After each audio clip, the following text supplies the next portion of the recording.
Hello，大家好啦！今日我哋一齊嚟拆解一個好多人都會問嘅問題：檸檬應該點樣飲先最健康？淨係飲檸檬水夠唔夠？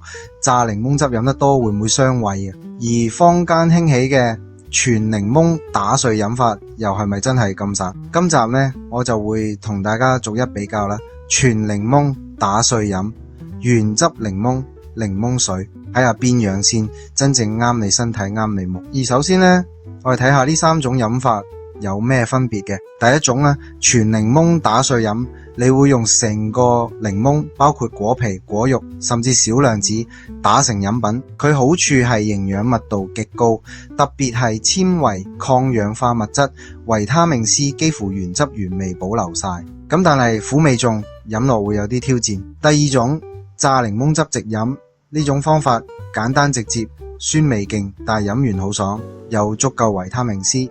唔過濾嘅話會有微量纖維，但係比打碎飲法咧低啲。不過空肚飲對胃唔好嘅人未必適合咯。第三種，檸檬水泡飲，最溫和易入口，適合每日長期飲。咁雖然營養濃度低啲啦，但係勝在容易飲落肚，冇咁刺激。講翻重點啦，如果你想飲得最全面、最營養，我會建議你試下全檸檬打碎飲法，因為成個檸檬入邊最強嘅營養咧，好多時都喺皮裏邊嘅，包括一啲叫橙皮苷啊、hesperidin 啊、檸檬苦素、limonoids 同埋天然抗氧化物質。呢啲成分咧有助抗發炎啦、抗老化啦、幫肝排毒噶，特別適合食滯啦、應酬多或者想減脂嘅朋友嘅。不過苦味真係幾強啦，而且籽入邊有啲人咧會腸胃唔舒服，建議打之前去籽。仲有，如果你用嘅係非有機檸檬，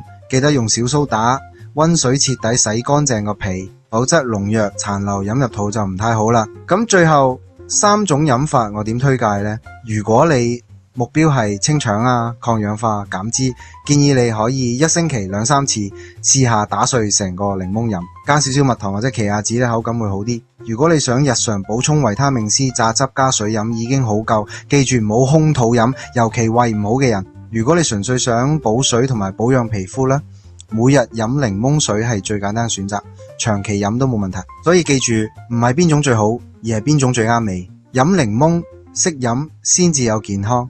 鍾意今集內容記得 like subscribe 啦。